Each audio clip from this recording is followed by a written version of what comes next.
Bonjour, nous allons voir maintenant l'emploi des adjectifs et des pronoms indéfinis. Qu'est-ce que l'on exprime à travers les adjectifs indéfinis? On peut exprimer la quantité, par exemple, nul, nul, aucun, aucune, tout ou toutes, au féminin et au masculin singulier. Au masculin pluriel, nul, nul, tous, toutes. On peut exprimer aussi la ressemblance entre deux choses. Au singulier, masculin et féminin, tel, tel, même, et au pluriel, tel avec un S, tel, même. On exprime également la différence à l'aide de l'adjectif indéfini autre, au singulier, autre sans S, au pluriel, on ajoute un S. On exprime également la qualité, au singulier, certains, certaines, ou quelques, que ce soit au masculin ou au féminin.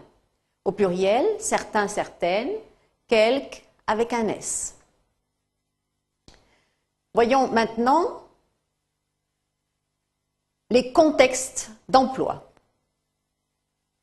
Tout l'équipement a été renouvelé. Nous voyons ici l'indéfini précéder le nom qui l'accompagne. Et ce nom étant masculin singulier, cet indéfini se place devant au masculin singulier. Autre exemple, toute la motorisation est projetée par des experts. Ici, le mot-clé est la motorisation au féminin singulier et bien évidemment notre infinitif au féminin singulier.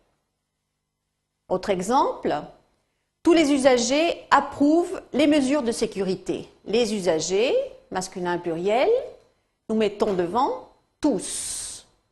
Notons au passage que l'adjectif indéfini tous, au pluriel, nous devons prononcer jusqu'au S lorsqu'il est seul. Lorsqu'il est accompagné, nous prononcerons tous les usagers. On n'entend pas le S. Autre exemple avec aucun détail n'est laissé au hasard. Au féminin, aucune mesure n'a été prise. Et avec nul cette fois, nul ingénieur n'ignore les contraintes à prendre en compte. Ces trois exemples-ci, sont des phrases de nature négative. Nous voyons que le verbe a une amorce de négation avec la particule ne qu'il précède et le aucun sert de deuxième partie de la négation en début de phrase, comme vous le voyez. Alors que les trois exemples précédents étaient de nature positive. Le dernier exemple, au féminin, nulle erreur n'est irréparable. Voyons maintenant les pronoms indéfinis. De quelle nature sont-ils? D'abord, nous avons des pronoms variables de sens positif et qui sont aussi bien au singulier qu'au pluriel. Par exemple, l'un ou l'une, qui au pluriel devient les uns les unes. L'un, un ou une, autre, l'autre, les autres ou bien d'autres au pluriel. Le même, la même au pluriel, les mêmes. Chacun, chacune, quelques-uns, quelques-unes, quelqu'un, quelqu'une, quelques-uns, quelques-unes, quelque autre, quelques autres. N'importe lequel, n'importe laquelle, au pluriel, n'importe lesquels, n'importe lesquels. Certains, certaines. Maintenant, voyons les pronoms variables, mais de sens négatif, au singulier et au pluriel.